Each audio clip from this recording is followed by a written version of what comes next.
नमस्कार, PTC news देख रहे सभी दर्शकों का स्वागत। मैं हूं आपके साथ अतुल वर्मा, लेकर हाजिर हूं प्रदेश की तमाम खबरों का हाल। बुलेटिन की शुरुआत करेंगे, लेकिन सबसे पहले एक नजर हेडलाइंस पर। चुनाव प्रचार के अंतिम दौर में पूर्व सीएम ओम प्रकाश चौटाला ने संभाला मोर्चा। पार्टी उम्मीदवारों के लिए किया प्रचार। कांग्रेस भाजपा पर बरसे। भाजपा प्रत्याशी देवेंद्र बबली ने कई गांवों और शहरों के वार्डों में किया चुनाव प्रचार। कहा, जनता कांग्रेस और भाजपा के 10 साल की करे तुलना, सब पता चलेगा।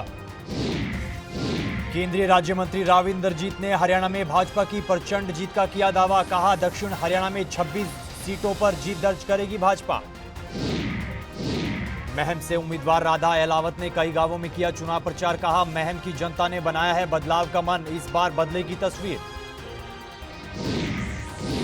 और हिसार से निर्दलीय उम्मीदवार सावित्री जिंदल ने हिसार की जनता के लिए जारी किया घोषणा पत्र। कहा, जनता को मूलभूत सुविधाएं देना है संकल्प।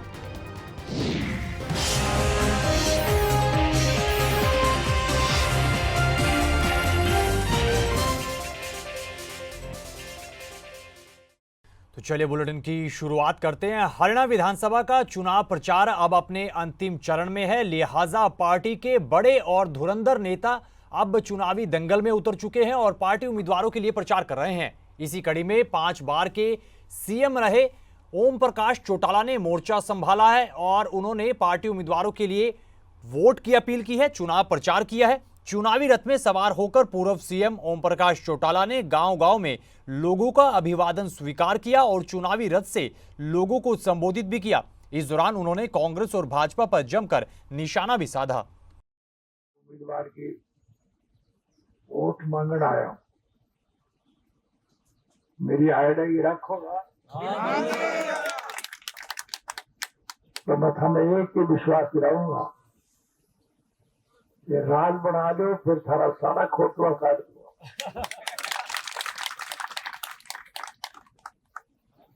पहले हमारे राज में कोई दिक्कत ही के साथ तो दिशी मोल फिर बना दो। ओम प्रकाश चौटाला जी बहुत कद्दावर नेता है। इस उम्र में भी, हालांकि इस उम्र में ट्रैवल करना और चलना फिरना बहुत दिक्कत की बात है, उसके बावजूद भी वो लोगों में जा रहे हैं, कार्यकर्ताओं में जा रहे हैं, जनता में जा रहे हैं, अपील कर रहे हैं। निश्चित तौर पे जिस तरीके से कल जो रैली थी पूछाना, रिकॉर्ड तोड़ रैली थी। बहुजन समाज पार्टी की हमारी जो बहन कुमारी मायावती जी, जो मुख्यमंत्री रही हैं उत्तर प्रदेश की 4 बार, उन्होंने आके आह्वान किया। इंडियन नेशनल लोकदल और बहुजन समाज पार्टी की निश्चित तौर पे सरकार बनने जा रही है, इसमें कोई दो राय नहीं।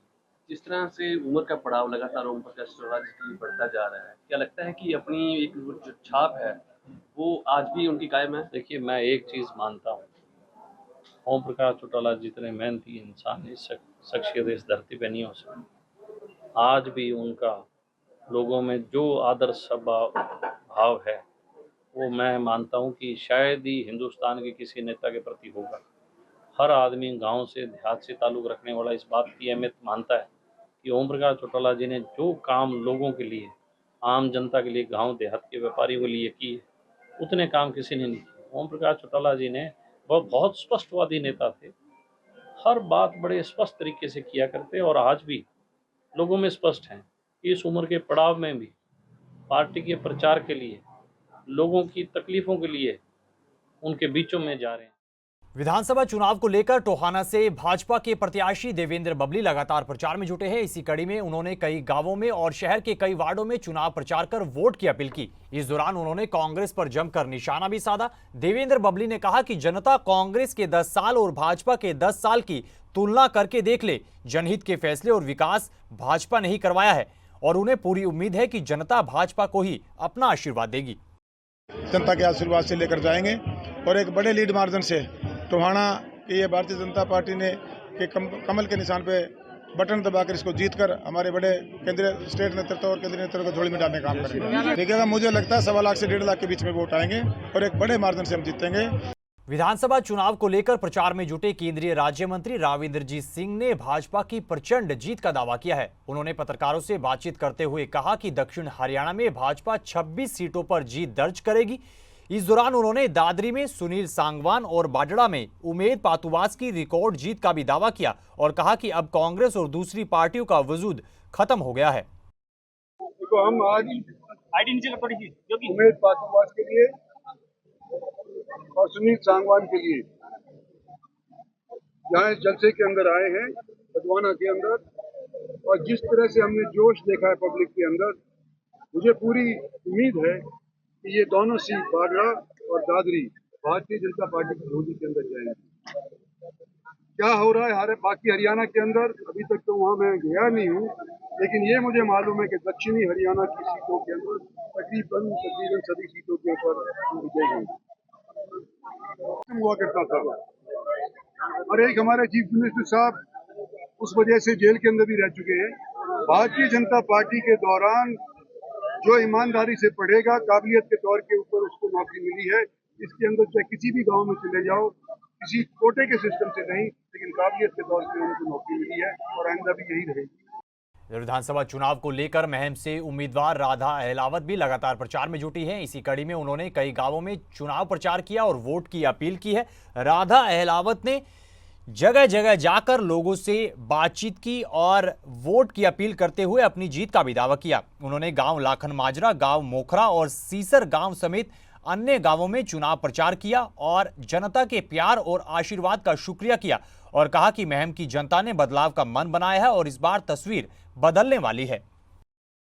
भाई समर्थन तो देख ले, कितने साल की बुढ़िया लग रही है, कैसे जोश से नारे लगा रही है। अगर ये भावना है तो आप सोच के चलो, छोटे छोटे बच्चे बुजुर्ग सारे जो है एक ही बात के लिए निकले हुए हैं कि इस बार जो भी ताकत लगा सकती है पूरी लगाएंगे। हम अपने सहयोग से पीछे नहीं हटेंगे। तो इस बात को लेके सब लोगों के बीच में एक ही भावना है कि बहुत साल से हम वंचित हैं, इसी से उसको पूरा करेंगे। बाहरी कैंडिडेट को तो बाहर जाना ही पड़ेगा। बाहर से जो आए हैं तो हल्के के लोग नहीं, उनको बाहर जाना ही पड़ेगा इस बार।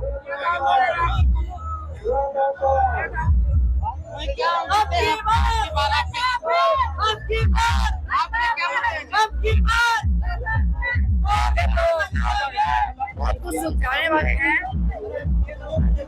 बहुत विकास करवाना बाकी है, चाहे वो मेडिकल हो, चाहे वो कॉलेज हो, चाहे इसके अलावा इंडस्ट्रियल एरिया लाना हो। मैम फ्रॉम मैम बड़े शहर जैसा मैम बनाना चाहते हैं। बिल्कुल देख लो आप, मेरे को लगता है हर रोज कवर कर रहे हो आप।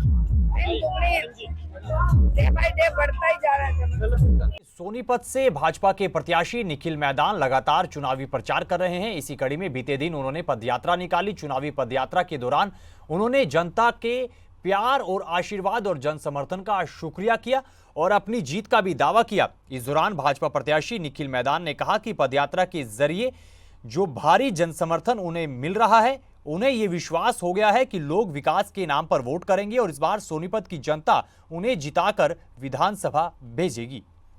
भाइयों का जिन्होंने स्वागत किया है उनका धन्यवाद करता हूं और आप सबसे अपील करता हूं कि 5 तारीख को कमल का बटन दबाकर आप सब आशीर्वाद दीजिए ताकि जो हमारे सोनीपत के विकास की लड़ाई है उसको और जोरों से लड़ सके। अपने सोनीपत को एक बेहतर सोनीपत बना सके। आप सबका बहुत बहुत धन्यवाद। जय हिंद, जय भारत।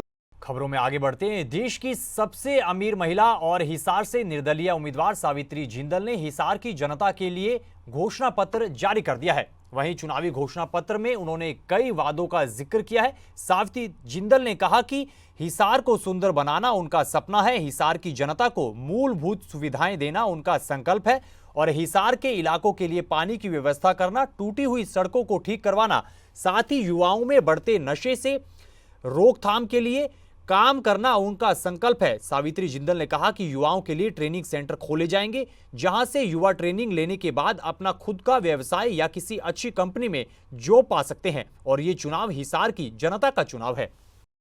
अगली खबर का जिक्र करेंगे। अगली खबर अंबाला से है। अंबाला में जीरी की खरीद ना होने से नाराज किसानों का गुस्सा फूटा है और नाराज किसानों ने अंबाला हिसार हाईवे पर जाम लगा दिया। इस दौरान किसानों ने जमकर नारेबाजी की और प्रशासन के साथ साथ बीती सरकार पर भी आरोप लगाया और कहा कि सरकार ने उन्हें जीरी खरीद का आश्वासन दिया था, लेकिन अब तक कुछ नहीं हुआ और प्रशासन के आला अधिकारी भी उनकी कोई सुनवाई नहीं कर रहे, जिस कारण उन्होंने जाम लगाकर रोष जताया है। वहीं किसानों के जाम की सूचना मिलने पर एसडीएम मौके पर पहुंचे और किसानों से मुलाकात कर जाम खुलवाया है। सही रोड जाम बंद नहीं कराया, रोड जाम सरकार ने करवाया। ठीक है, हम तो कद के बेनतियां कर रहे।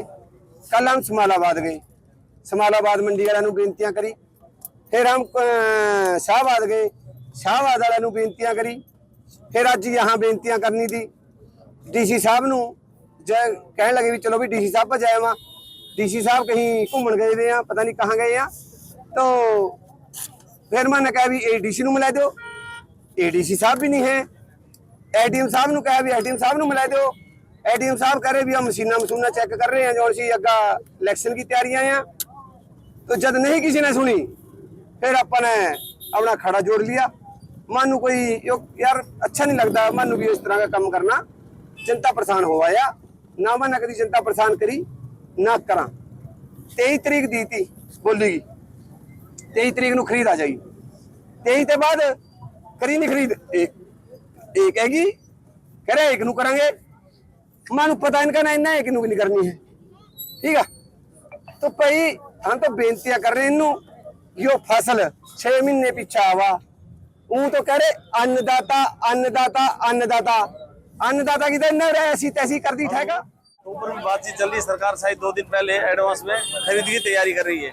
बाकी इनकी डिमांड है जो माल सूखा माल है उसके लिए बारदान दे दिया जाए। तो हम आड़ती एसोसिएशन है जो हमारी यहाँ पर है, उनसे और हमारे डीएफएससी साहब है उनको बारदाना दे देंगे, जो माल सूखा है उसकी भरवाई करा देगी। सिर्फ जो 17 है उनको बता दिया हमने, वो तो सरकार का नियम है। 17 मौसम कम ज्यादा करना गवर्नमेंट लेवल का काम है। हाँ मान के ठीक है, सहमत है, ये भी सहमत है। हमारी अच्छी तरीके से बातचीत हो रही है, किसान ने संतुष्ट है हमारी बात से। तो इस खबर के साथ फिलहाल इस बुलेटिन में इतना ही, लेकिन पीटीसी न्यूज पर खबरों का सिलसिला बदस्तूर जारी है। आप बने रहिए पीटीसी न्यूज के साथ। फिलहाल के लिए दीजिए इजाजत, नमस्कार।